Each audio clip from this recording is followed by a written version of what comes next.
یہ سب اس کے اغراض و مقاصد تھے. لیکن جو بات وہ ملأ عام میں کہا کرتا تھا وہ یہ کہا کرتا تھا کہ میں اس شادی پر اتنا اصرار اس لیے کر رہا ہوں کہ میں چاہتا ہوں کہ ایسے نواسوں کا نانا بن جاؤں جن نواسوں کا تعلق خاندان رسالت سے ہو. اپنی مکاری اور اپنی چالاکی اور اپنی سیاست کو چھپانے کے لیے ان خوبصورت جملوں کا سہارا لیا کرتا تھا. دیکھیں یہ بھی اللہ کا عجیب و غریب انتظام ہے کہ لوگوں نے اصرار کر کے پیچھے پڑ کے زور لگا کے جیسے تیسے دھمکی دے کے بغاوت کی دھمکی دے کے قتل کی دھمکی دے کے اپنی بیٹیوں کو رسول و آل رسول کے گھروں میں بھیج تو دیا. بیٹیوں کا بھیجنا یہ دنیا والوں کا کام تھا. اللہ نے کہا تم بیٹیاں بھیجتے رہو لیکن ان کو لا اولاد بنا کر تمہاری تمام امیدوں پر پانی پھیرنا یہ ہمارا کام ہوگا. محمد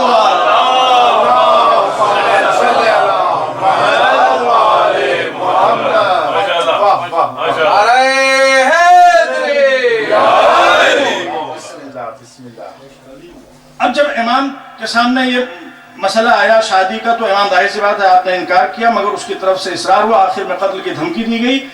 لیکن مامون کے سامنے ایک دوسرا مسئلہ بھی تھا کہ خود اس کے جو قبیلے والے تھے جن کو بنو عباس کہا جاتا وہ بگڑ گئے. وہ بیوقوف تھے, ان کو نہیں پتا تھا کہ یہ کیا چالاکیاں کیا خرافات اس کو دل دماغ میں ہے, تو وہ بگڑ گئے. انہوں نے کہنا شروع کیا کہ یہ تو وہ بچہ ہے لم یتفقہ فی الدین, یہ ابھی دین کے مسئلے میں ماہر بھی نہیں ہے, اسے فقہ کے اور شریعت کے مسائل بھی نہیں آتے, اور تو اس کے ساتھ تو خلیفۃ المسلمین پورے مسلم ورلڈ کا بادشاہ, اور تو اپنی بیٹی کی شادی ایک بچے کے ساتھ کر رہا ہے جو دین کے اور شریعت کے مسائل کو بھی نہیں جانتا. اس نے کہا اچھا اگر یہ بات ہے تو تمہاری نظر میں جو سب سے بڑا عالم ہو یا سب سے بڑے علماء ہو لے آؤ, مناظرہ ہو جائے. اب یہاں پر بھی اس کی سیاست یہ تھی کہ ہو سکتا ہے کہ کوئی ایسا عالم آ جائے جو امام کو میدان علم میں نعوذ باللہ شکست دے دے, اور اس سے ہماری دلی امید برآئے گی. تو لوگوں نے سوچا, سوچنے کے بعد انہوں نے انتخاب کیا ایک بہت جید عالم کا جس کا نام ہسٹری ملتا ہے یحییٰ ابن اقسم, جو اس زمانے کا سب سے بڑا اسکالر مانا جاتا تھا.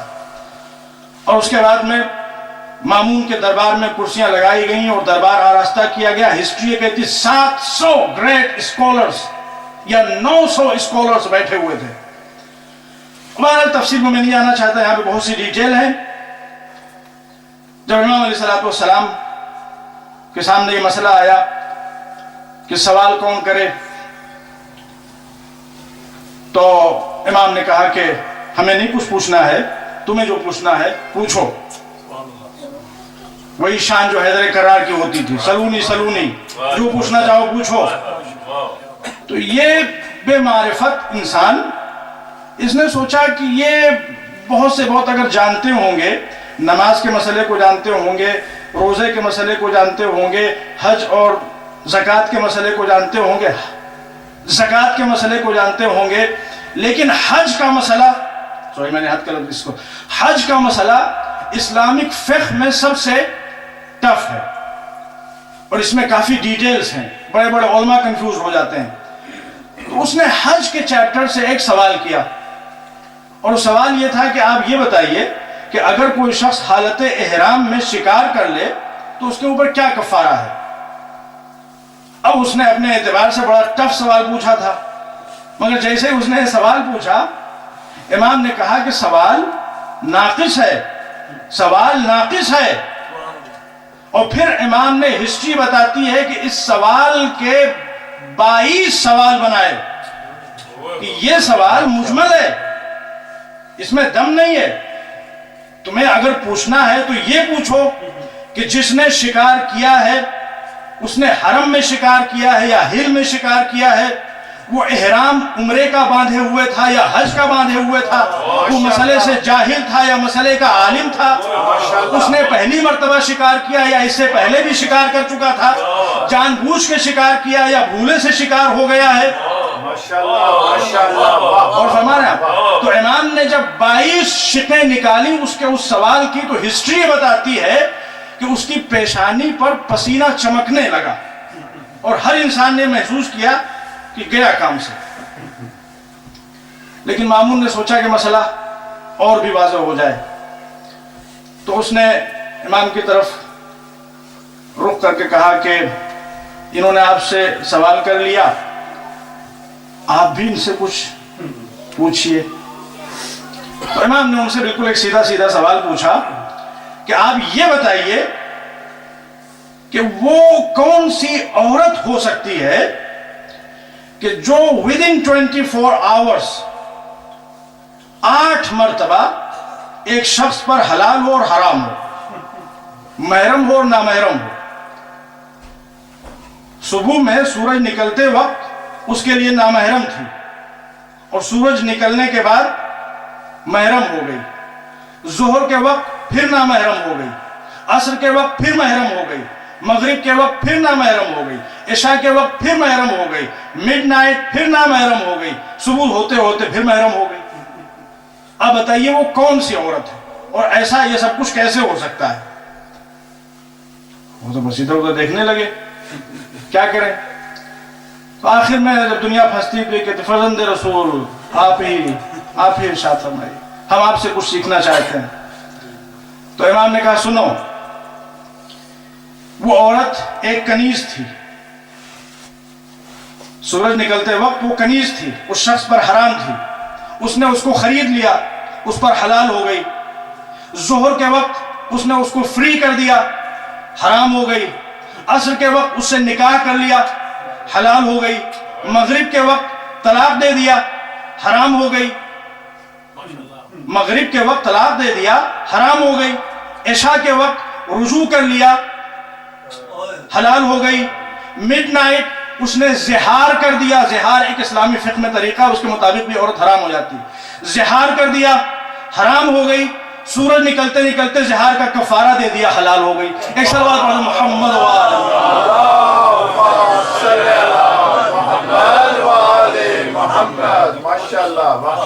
اور ہمارے امام ایک اور بھی بہت انٹرسٹنگ اور بہت ہی ہسٹوریکل ڈیبیٹ ہوا, جو جھوٹی جھوٹی روایتیں بنا کر پیش کی جاتی ہیں دوسروں کی فضیلتوں میں, اس حوالے سے ایک بہت ہسٹوریکل ڈیبیٹ ہوا.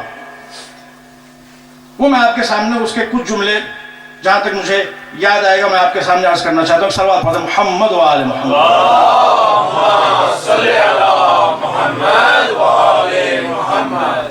مامون کے دربار میں یحییٰ ابن اقسم نے ایک مرتبہ امام سے یہ سوال کیا کہ فرزند رسول ہمارے ہاں کچھ روایات ہیں, میں ان کا کلیریفیکیشن چاہتا ہوں.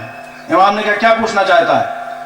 کہ فرزند رسول ہمارے ہاں روایتوں میں یہ ہے کہ ان مثل عمر و ابی بکر فی الارض کمثل جبرائیل و میکائیل فی السماء. حضرت ابو بکر اور حضرت عمر زمین کے اوپر ویسے ہی ہیں جیسے آسمان میں حضرت جبریل اور حضرت میکائیل. امام نے فرمایا انی لست بمنکر, میں جو تم فضائل بیان کرتے ہو ان کے, جو تمہارا ویو پوائنٹ ہے اس کے اعتبار سے میں کچھ انکار نہیں کرتا. دیکھیے یہ ڈیبیٹ کا طریقہ, کس طرح سے اس قسم کے مسائل میں, اختلافی مسائل میں دوسروں کے ساتھ بحث کی جائے کہ مسئلہ بھی حل ہو جائے اور کسی کی دل شکنی بھی نہ ہونے پائے. یہ ہمارے امام محمد تقی علیہ السلام نے ہم کو سکھایا ہے. بجائے ٹونٹنگ کے, بجائے کھچائی کے, بغیر لان تان کے, امام سیدھے ٹو دی پوائنٹ اپنے آرگومنٹس پیش کرتے ہیں.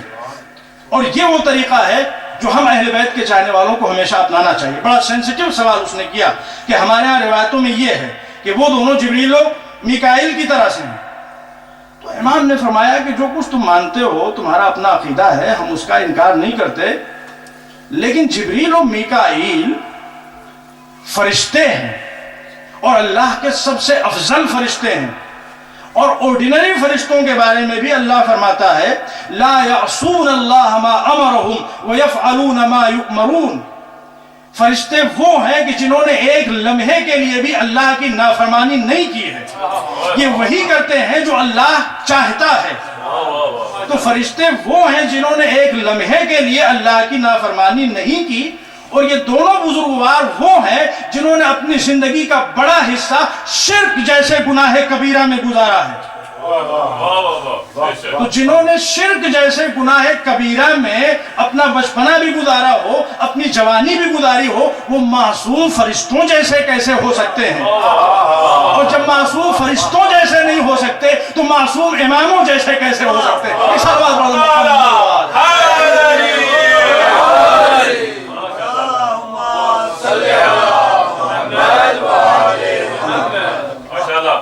کہا کہ ہمارے ہاں یہ روایت بھی ہے، ان السکینۃ تنطق علی لسان عمر، کہ حضرت عمر جو کچھ بھی بولتے ہیں وہ برحق ہوتا ہے، اور ان کی زبان پر اللہ کی طرف سے ایک خصوصی عنایت ہے کہ وہ حق کے علاوہ کچھ بول نہیں سکتے۔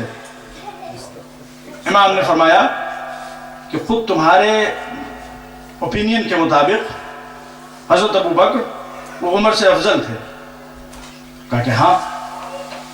تو امام نے فرمایا کہ جب انہوں نے پہلا حکومتی خطبہ پڑھا تو اس خطبے میں انہوں نے کیا کہا؟ کھڑے ہوئے مسلمانوں کے سامنے اور خطبہ دیا، اور اس کے بعد فرمایا ان لی شیطانا یعترینی، میرے ساتھ ہمیشہ ایک شیطان ہے جو مجھے، یہ ہسٹری موجود ہے، جو مجھے مسلسل ورغلاتا رہتا ہے۔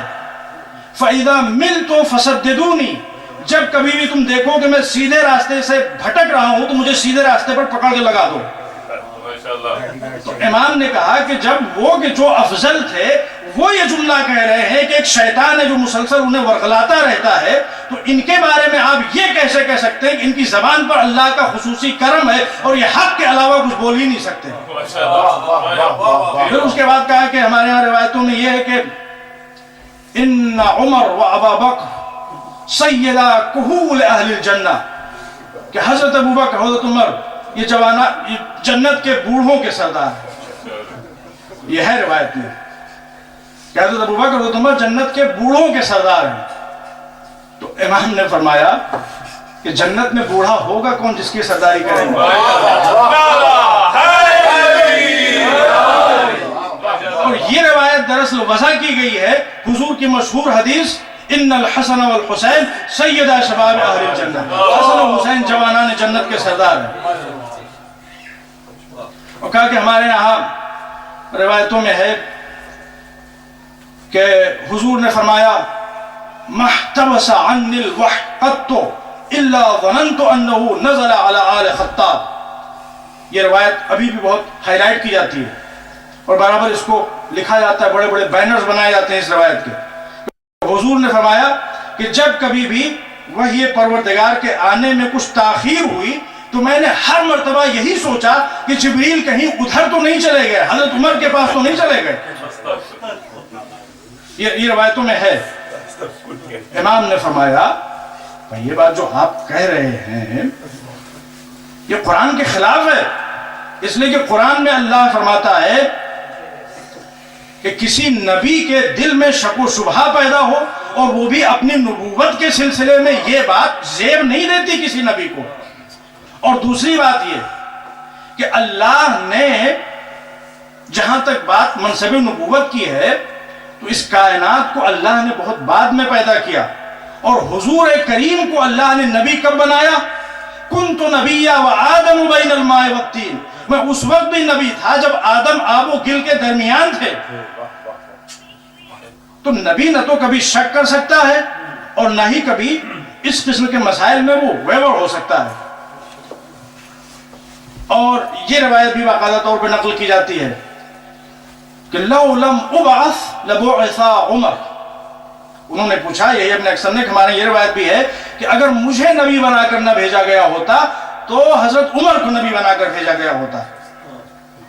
تو یہاں پر بھی امام نے یہ سوال اٹھایا کہ اللہ جب نبیوں کا ذکر کرتا ہے تو فرماتا ہے کہ اللہ نے نبیوں سے عہد لیا اور عالم ذر میں عہد لیا، اور اس دنیا کی خلقت سے لاکھوں اور ہزاروں سال پہلے یہ طے کر دیا کہ کس کس کو نبی بنایا جائے گا، تو جب اللہ نے تمام نبیوں سے عہد و پیمان لے لیا تھا تو پھر یہ کہنا حضور کریم کا کہ اگر میں نہ بھیجا جاتا تو یہ بھیجے جاتے یہ عقل کے خلاف ہے۔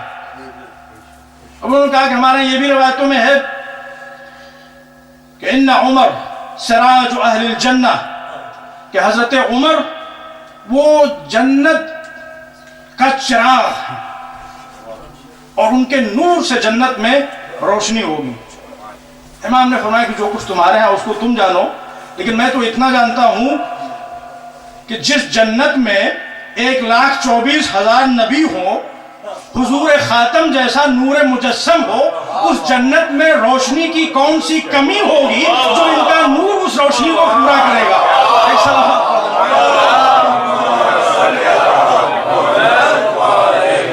نعرہ تکبیر، نعرہ رسالت، ہاتھ بلند کر کے نعرہ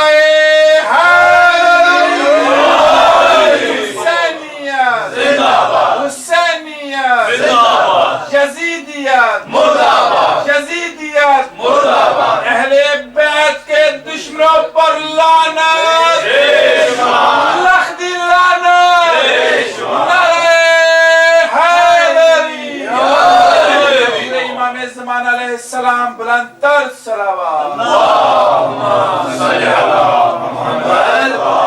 تو عزیزان محترم، اس طرح سے اہل بیت علیہ السلام نے حقائق کو دنیا کے سامنے آشکار کیا ہے کہ کسی پر کوئی اٹیک بھی نہیں، اور اپنی بات بھی انہوں نے جو اپنا موقف ہے اس کو بیان بھی کر دیا، اور یہ وہ سبق ہے جسے ہم سب کو اہل بیت علیہ السلام سے سیکھنا چاہیے۔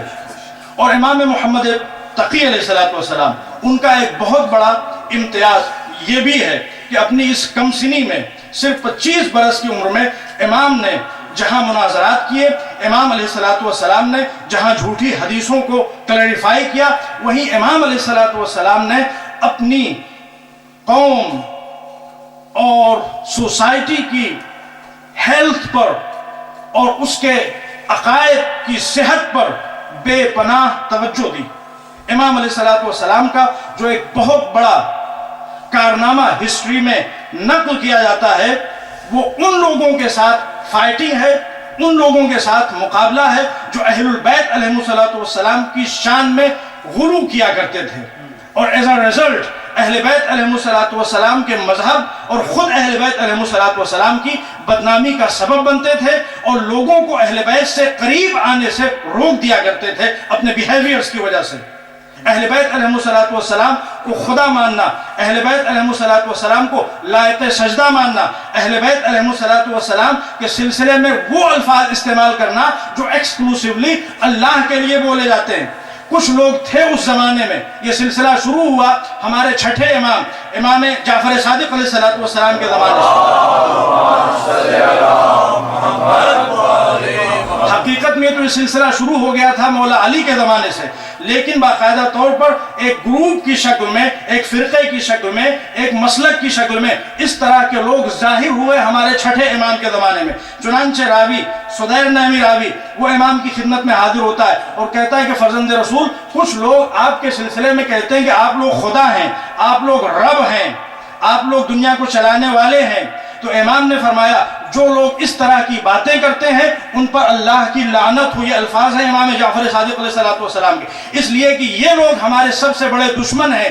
یہ لوگ ہمارے سلسلے میں اس قسم کی باتیں کر کے ہماری شخصیت کو بھی داغدار بناتے ہیں، ہمارے مذہب کو بھی داغدار بناتے ہیں، اور دنیا کو ہمارے مذہب سے قریب ہونے پر روکتے ہیں، ہمارے اپنے ہو کر ہمارے مشن کی مخالفت کرتے ہیں۔ لہذا ان پر بھی اللہ کی لعنت، ان کے نظریات پر بھی اللہ کی لعنت۔ اور پھر امام نے فرمایا ہم ہیں کیا، ہمارا صحیح انٹروڈکشن کیا ہے؟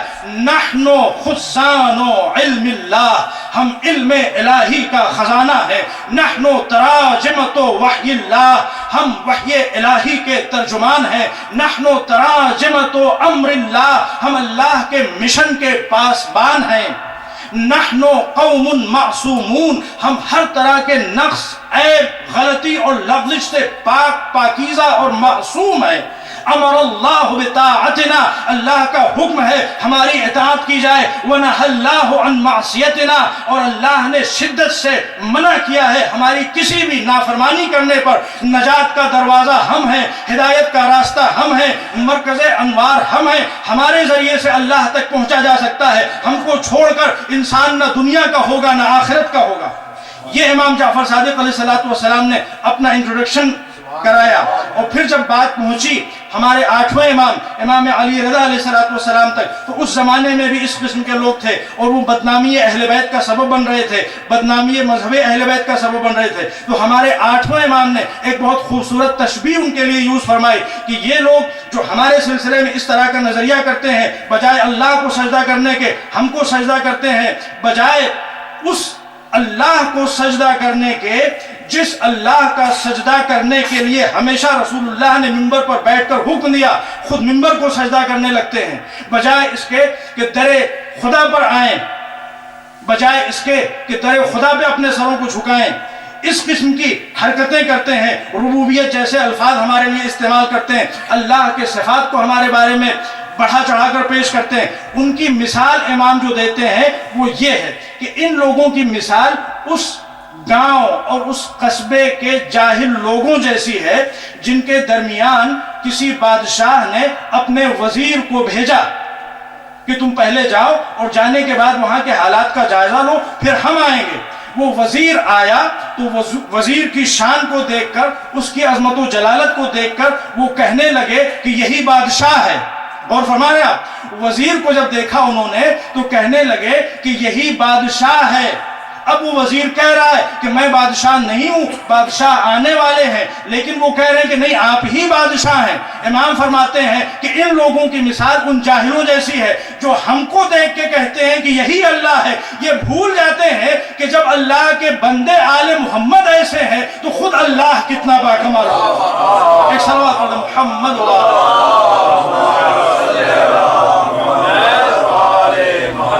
اس سلسلے میں ہمارے 9ویں امام کا رول بہت امپورٹنٹ ہے۔ اگرچہ حالات ناسازگار تھے، زمانہ بہت برا تھا، طرح طرح کی سختیاں تھیں، مگر ہمارے 9ویں امام نے اس مسئلے میں کوئی کمپرومائز نہیں کیا۔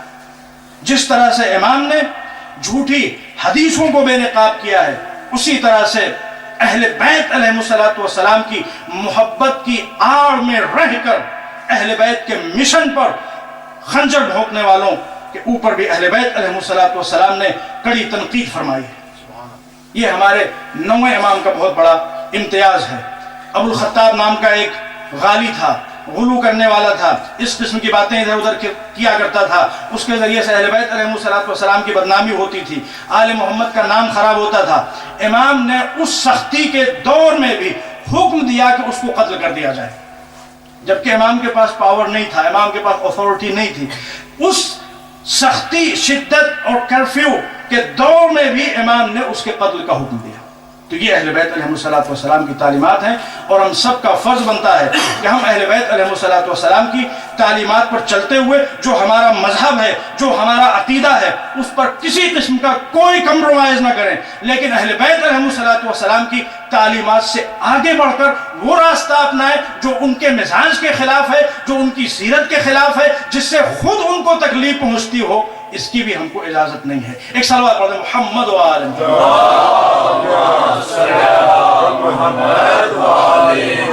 اور عزیزان محترم، آج ہم لوگ یہاں بیٹھے ہوئے ہیں غازی ابو الفضل العباس کی یاد منانے کے لیے۔ غازی ابو الفضل العباس کون ہیں اور ان کی شان کیا ہے، ان کی عظمت و جلالت کیا ہے؟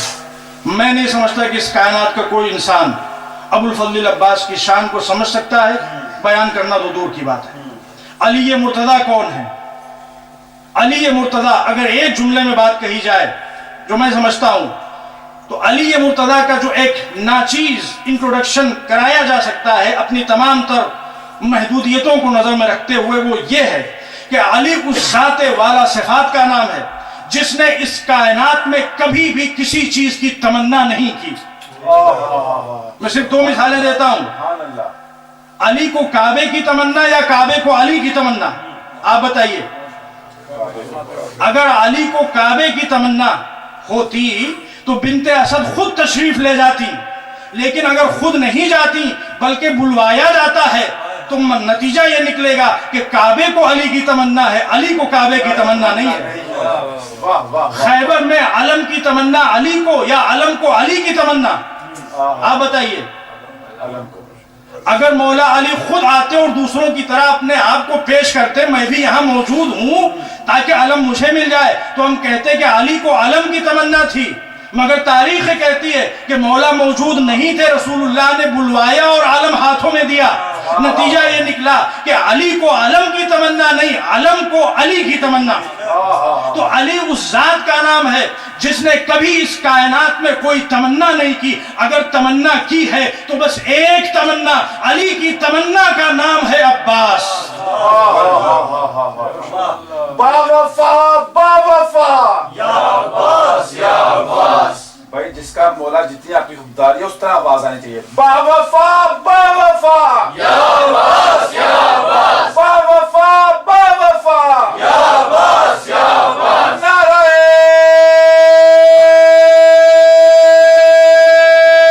حیدری بلندر صلوات۔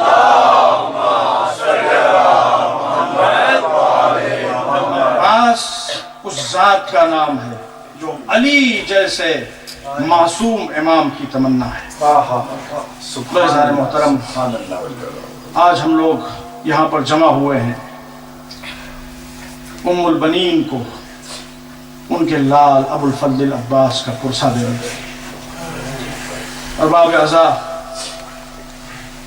کوئی کیا بیان کر سکتا ہے آقا ابو الفضل عباس کی عظمت و جلالت کیا ہے؟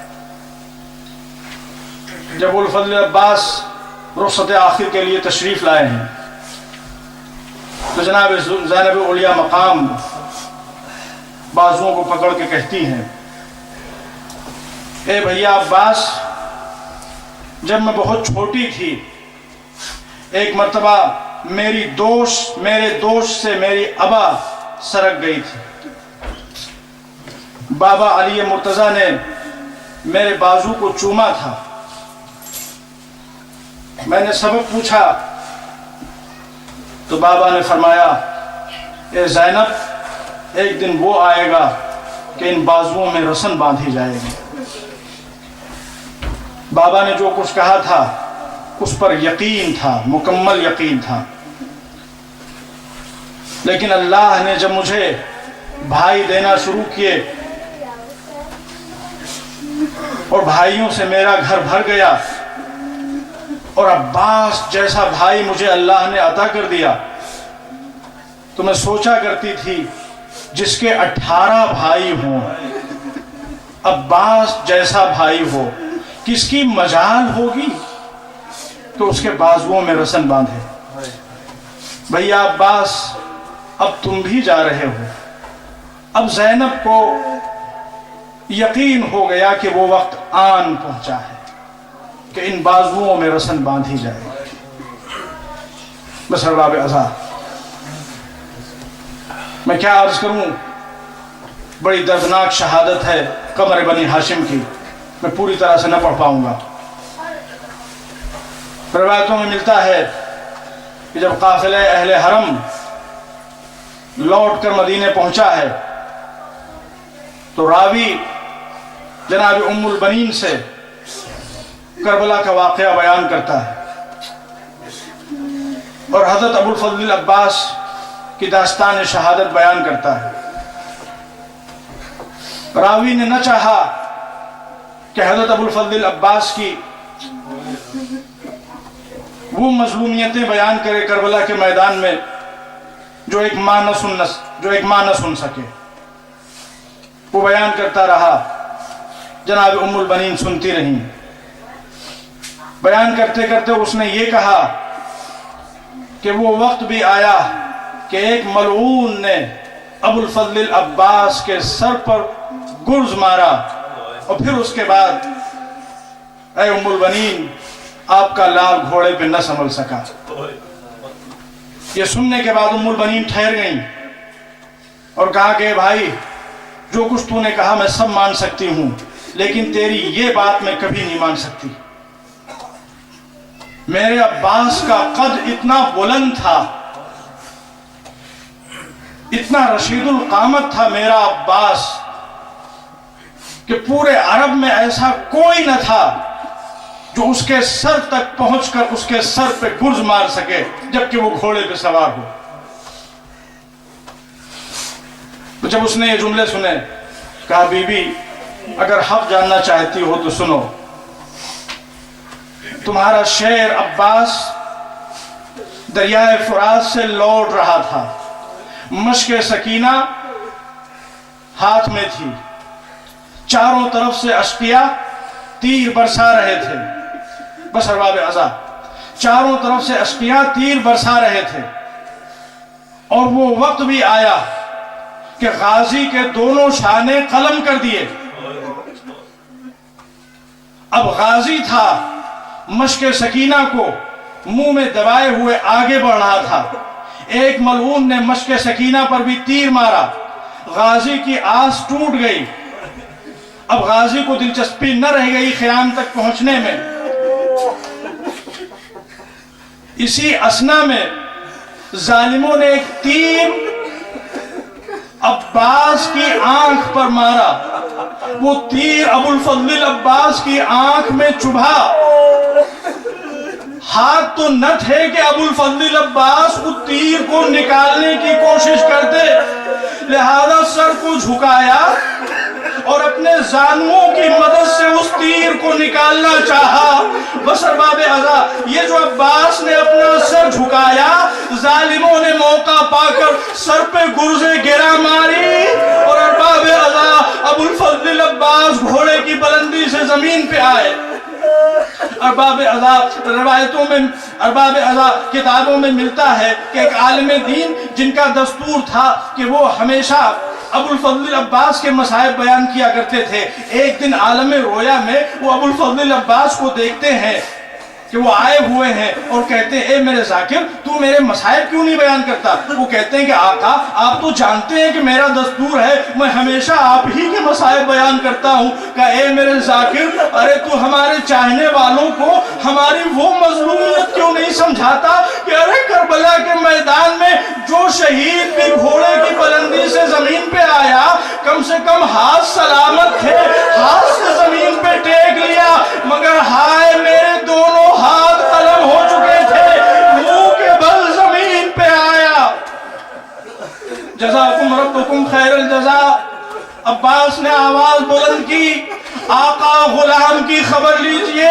بس ارباب عزا یہ آواز سننے کے بعد حسین مظلوم چلے، مگر تاریخ یہ کہتی ہے کہ کبھی چلتے ہیں کبھی رک جاتے ہیں، کبھی چلتے ہیں کبھی رک جاتے ہیں، اور کمر پکڑ کے کہتے ہیں الان انکسر ظہری یا اخی، اے بھیا ارے تمہاری شہادت نے حسین کی کمر توڑ دی، اے بھیا اب بیویوں کی امیدوں پہ پانی پھر گیا، اے میرے شیر عباس تمہارے جانے کے بعد اشقیاء مجھ کو تانے دے رہے ہیں، اے میرے شیر عباس اب تک جو آنکھیں چین سے سویا کرتی ہیں ان آنکھوں کو سونا نصیب نہ ہوگا۔ جزاکم ربکم خیر الجزا۔ آقا حسین چلے۔ بس ارباب عزا روایت کہتی ہے جب ترائی کے قریب پہنچے تو آقا حسین گھوڑے کی بلندی سے اترے، کچھ اٹھایا، پھر گھوڑے پہ سوار ہوئے، تھوڑی دور پھر چلے، پھر گھوڑے کی بلندی سے اترے، پھر کچھ اٹھایا۔ حسین کیا اٹھا رہے تھے؟ عباس کے کٹے ہوئے ہاتھ۔ اور باب عزا جب بھیا عباس کے کٹے ہوئے ہاتھوں کو آقا حسین نے زمین پہ پڑا ہوا دیکھا ہوگا تو کیا عباس کا بچپنا نگاہوں کے سامنے نہ آ گیا ہوگا؟ اے عباس ارے ایک وقت وہ تھا کہ جب انہی ہاتھوں کو پکڑ کر میں نے تمہیں چلنا سکھایا تھا، مگر ہائے مظلومیت آج میں انہی کٹے ہوئے ہاتھوں کو سمیٹ رہا ہوں۔ غازی کے سرحانے پہنچے، عباس کا سر اٹھایا، زانو پہ رکھا، گرد و غبار صاف کرنا شروع کی۔ بس ارباب عزا کہو میرے بھائی عباس خیر تو ہے؟ آقا ابو الفضل عباس، آقا ابو الفضل عباس تاریخ یہ کہتی ہے کہ آقا بار بار اپنے سر کو امام حسین کے زانو سے ہٹا لیتے ہیں. حسین کہتے بھیا عباس تم سر کو بار بار زانو سے کیوں ہٹاتے ہو؟ تڑپ کے آواز دیتے ہیں آقا ارے میرا سر آپ کی آغوش میں، لیکن جب آپ گھوڑے کی بلندی سے زمین پہ آئیں گے اس وقت کوئی نہ ہوگا جو آپ کے سر کو زانو پہ رکھے. بس ارباب عزا آقا حسین کہتے اے بھیا عباس جانے سے پہلے ایک مرتبہ آخری مرتبہ مجھے بھائی کہہ کے پکار لو.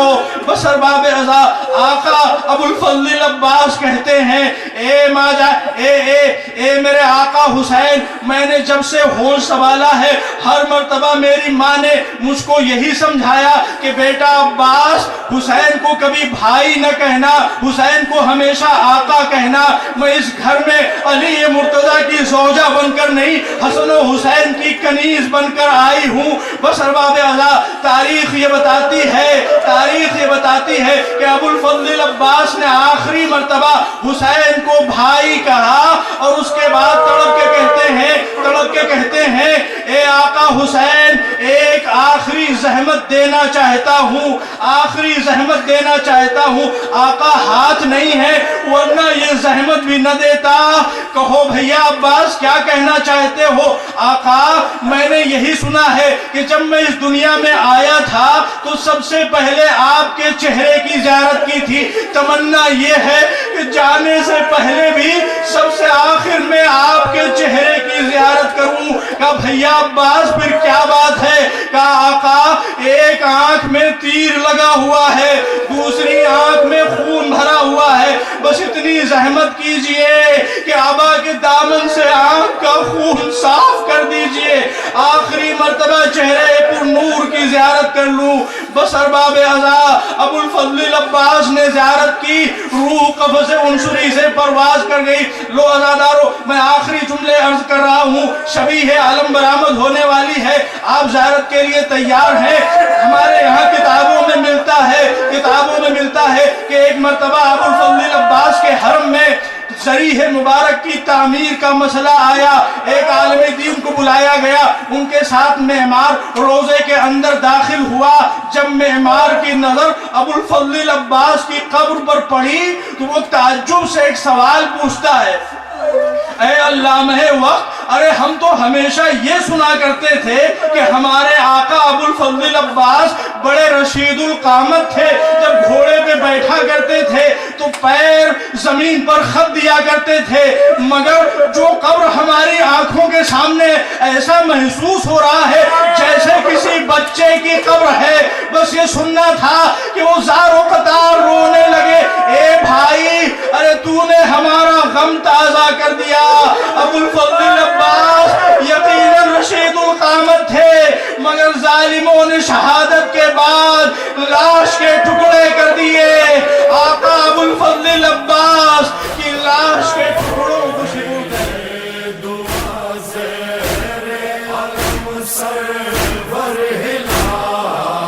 کر رہے ہیں یہ دعا زیر علم سرور ہلال.